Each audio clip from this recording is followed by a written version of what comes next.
This is an important story. I've talked extensively how, although I love my home of Alabama, we are constantly bogged down by hypocrisy and what the fuckness.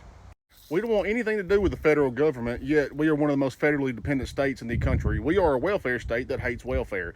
We cringe at the thought of anything socialism, but recently every citizen got a one-time state tax rebate from federal money that was left over from COVID funds. We claim to be so pro-life, but what that means is that we really worry about protecting something that doesn't exist yet and not giving a fuck about people who actually exist.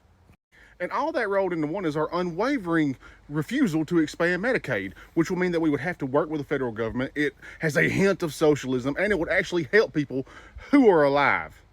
Our refusal to expand Medicaid has led to senior health services shutting down, labor and delivery services shutting down, rural hospitals closing, and that leads to a snowball effect of other rural healthcare services downsizing or shutting down, which leads to this story that recently happened.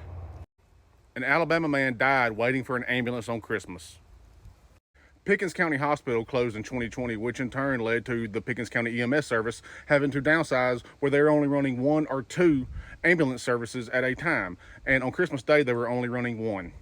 On Christmas Day, they received a call about a man who was having shortness of breath, and the one ambulance that was running was already in Tuscaloosa dropping off another patient because that's where they have to take people now since the hospital in Pickens County closed. And by the time they got back to Pickens County to check on the man, he had already died.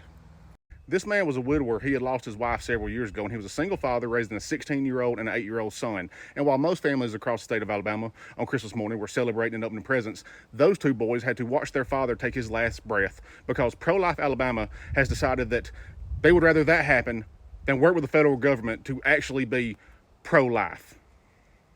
Hallelujah and roll tide.